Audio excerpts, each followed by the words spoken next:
Numerology, where your spirit animal is a number. I know, it's pretty insane. I'm actually quite excited to talk about this because for some time now, I've been coming across videos about numerology and I don't believe in it at all.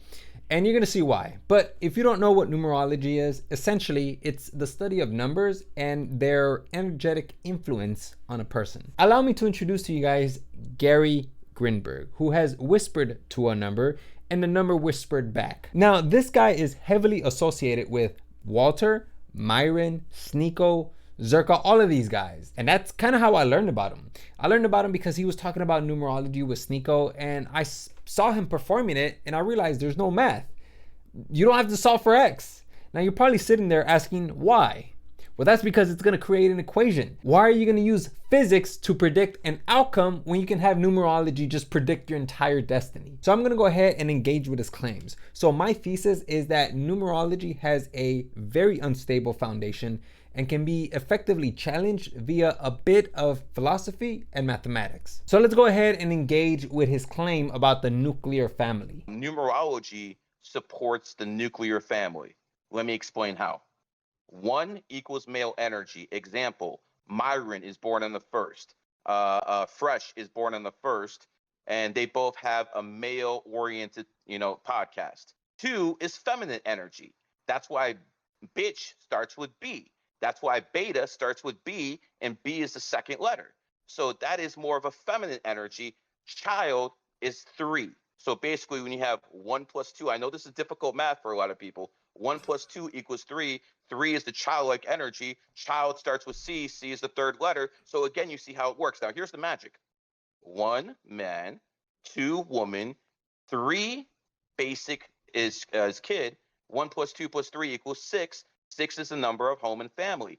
Family starts with F. F is the 6th letter. Family is a 6-letter word. There's no doubt in my mind that if he was to type that into a calculator, it would read error domain. And the reason why is because there's very little logic going on behind that. So there's 4 things that he's doing: polysemy, apophenia, sharpshooting, and digit summing. Don't listen to that haram ass shit. Nah, fuck Gary, man. Don't listen to him. Listen to me. You still haven't heard me out. So let's go ahead and start off with polysemy. So polysemy essentially means that a word has more than one meaning.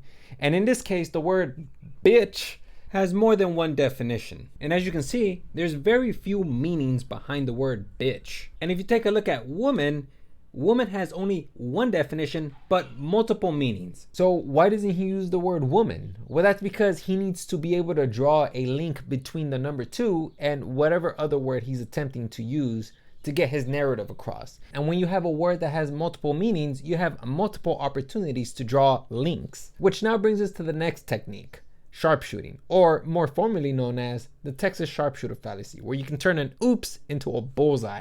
And this technique works effectively well whenever there's an idea, concept, phrase, or even a word that has multiple meanings. Especially in this case where the word bitch can literally mean obnoxiously vociferous woman. But if you notice, when he mentions number 1 is masculine energy, he doesn't tie a word to it because there is no word to link it.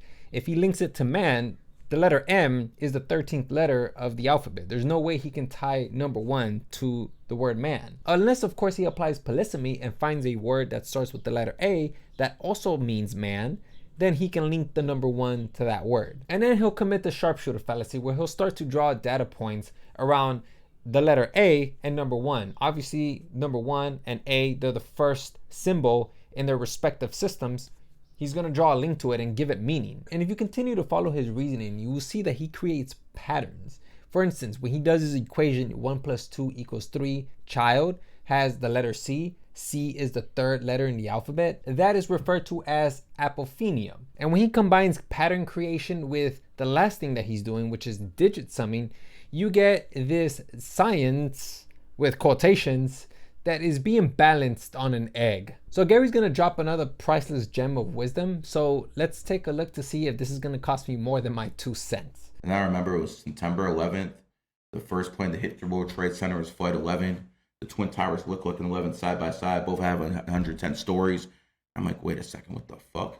New York City, 11 letters. New York's the 11th state in the Union. The Pentagon, 11 letters. Afghanistan, 11 letters. They attacked Afghanistan 10/7/2001. Take out the zeros, 1/7/2, 1/11.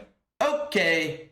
I don't know what the fuck is going on at that point, but I knew something's wrong. So once again, Gary is arriving to a conclusion based off of random data points to draw a phony conclusion. So let's go ahead and take a look at a couple of details from that faithful day in America. So as I mentioned before, he's using concepts such as apophenia, polysemy, sharpshooting to really draw conclusions around this entire 9/11 stuff. So let's go ahead and take a look at these details here. Now what we're gonna do is we're gonna use the same concepts Gary uses to create his own conclusions and connections. So if you see here, there's a couple of numbers here. We got 93, 99, 8:46 a.m. Now you can say that the floor that got hit by the plane had 9s as the first digit. You could tie that back to flight 11, therefore 9/11. You can even add the first digits, 9 plus 9 equals 18, 1 plus 8 equals 9, 9/11. Or if you really want to get super creative, you could take the 8:46 a.m. and then add each individual number. 8 plus 4 equals 12, 12 plus 6 equals 18, 1 plus 8 equals 9, therefore 9/11. Is it a coincidence? To Gary, it's practically an epiphany. Now, if we move over to flight 175, you will see that most of the numbers here don't exactly line up to anything, you know? And we want these numbers to match 9/11. So if you take a look at these details, you will see that 175 doesn't exactly add up to either 9 or 11. 77, 7 plus 7 equals 14, 1 plus 4 equals 5. There's no 9. There's no 11 either.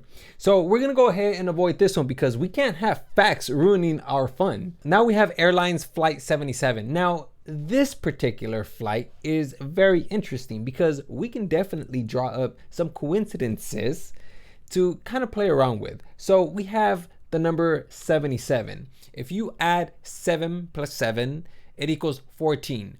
1 plus 4 equals 5. So how many sides does the Pentagon have?